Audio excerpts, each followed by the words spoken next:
আগের দিন যে ডিম টোস্টটা করেছিলাম না, সেটা বাড়ির সকলের ভীষণই ভালো লেগেছে। বিশেষ করে আমার বোনের বোন তো ডিম টোস্টটা খেয়ে ভীষণই ভালো বলেছে। আর ও বলেছে, দিদি পারলে অন্য একদিন আমাকে নতুন রকমের ভাবে ডিম টোস্ট করে খাওয়াবি তো। তাই বোনের কথা মাথায় রেখে আমি আজকে ঝটপট চলে এলাম রান্নাঘরে ওর ইচ্ছা পূরণ করতে।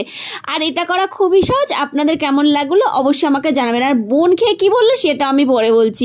তো এখানে একটা ডিম ফাটিয়ে নিয়ে এর ভেতরে নুন আর একটুখানি ম্যাগি মশলা দিয়ে ডিমটা ভালো করে ফেটিয়ে নিয়েছি। আর এদিকে দেখুন একটা পাউরুটি আমি ভালো করে মাঝখান থেকে কেটে নিয়ে ওপরে সেজওয়ানের সস দিয়ে ভরিয়ে রেখেছি। এবার ফ্রাইং প্যানে তেল দিয়ে ডিমটা ঢেলে দিয়ে এর উপরে অনেকটা পরিমাণে ধনেপাতা দিয়েছি, যেহেতু এখন ধনেপাতার সিজন। আর এই সিজনে না ধনেপাতার দারুণ একটা গন্ধ হয়। তো তার উপরে যে আমি কাটা রুটিটা রেখেছিলাম, মানে সস মাখানো, সেই সস মাখানো রুটিটা আমি এই ডিমের ওপরে দিয়ে ওপর থেকে দেখুন আমি অনেকটা পরিমাণে টমেটো কেচাপ দিয়ে একটুখানি উল্টে পাল্টে নামিয়ে নিয়েছি। নামানোর পর ওপর থেকে অনেকটা পরিমাণে চাট মশলা দিয়েছি আর সবশেষে আবারও ধনেপাতা দিয়েছি। তবে বোনকে দিয়ে বললাম, দেখ কেমন লাগছে। বোন বলছে দারুণ হয়েছে দিদি। তো আপনাদের কেমন লাগলো